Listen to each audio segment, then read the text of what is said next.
কারো কাছ থেকে ভালোবাসা পেতে হয় তাহলে আপনার কিন্তু আগে ভালোবাসা দেওয়া লাগবে। ভালোবাসা না দিয়ে কিন্তু ভালোবাসা কখনো পাওয়া যায় না।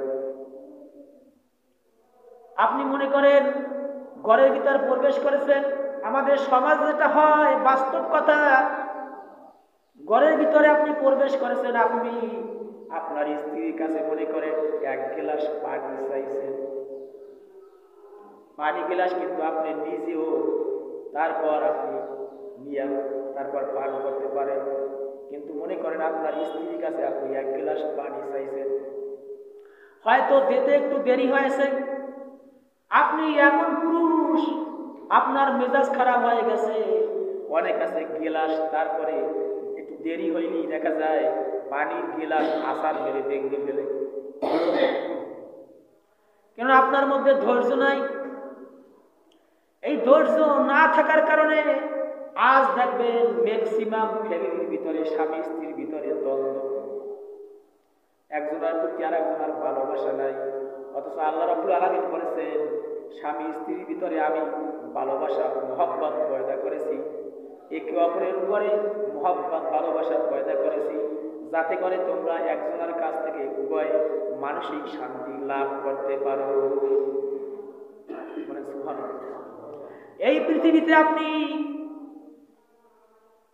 কোথাও যদি শান্তি না পান, আল্লাহর কোরআন অনুযায়ী পৃথিবীতে কোথাও যদি শান্তি না পান, আপনার স্ত্রী যদি আপনাকে মহব্বত করে ভালোবেসে সম্মান করে, তাহলে আপনি ওই স্ত্রীর কাছে পৃথিবীর সকল শান্তির চাইতে সবচেয়ে বেশি শান্তি আপনি পাবেন। আল্লাহর কোরআনের কথা। এই জন্য একের উপরে উপরে ভালোবাসা মহব্বত থাকতে হবে। আমরা কি করি, ঘরের ভিতরে প্রবেশ করলি দেখা যায় সাপে বেজিতে যেভাবে ঝগড়া বাজে, এরকমের খুঁটিনাটি বিষয় নিয়ে আমরা সবসময় ঝগড়া ফ্যাসাদে লিপ্ত থাকি।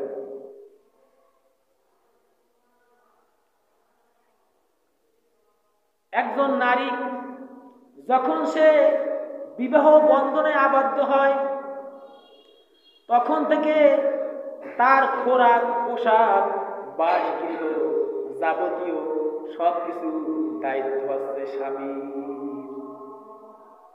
আবার একজন নারী বিবাহের পরে মা বোনদেরও দায়িত্ব হচ্ছে, বিবাহের পরে আপনার আত্মীয় স্বজন বলেন, মা বাপ বলেন, বোন বলেন, আত্মীয় স্বজন যারাই আছে সকলের চাইতে আগে স্বামীর কাজটা, স্বামীর কথা আগে শুনতে হবে।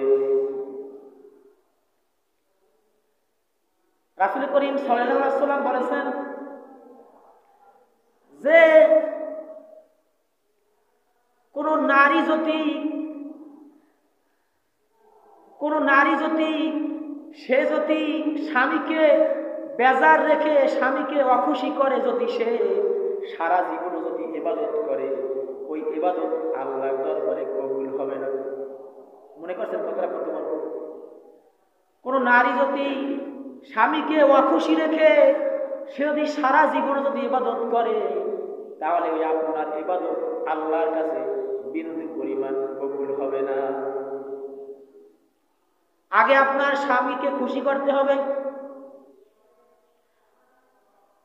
আপনি যদি 1 ঘন্টা,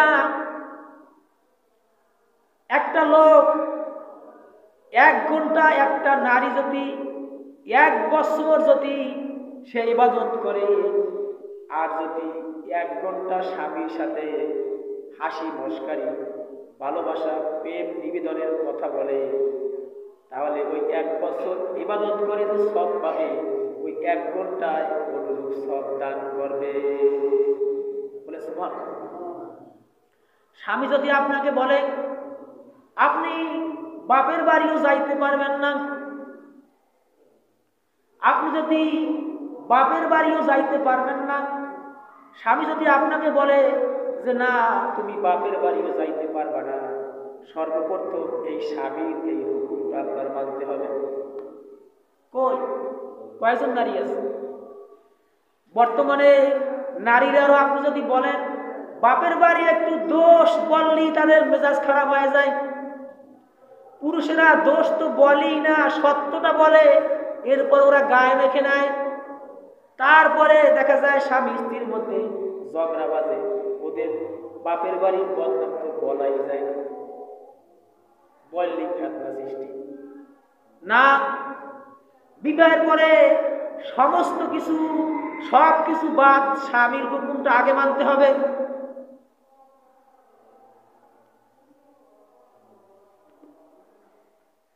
এমনকি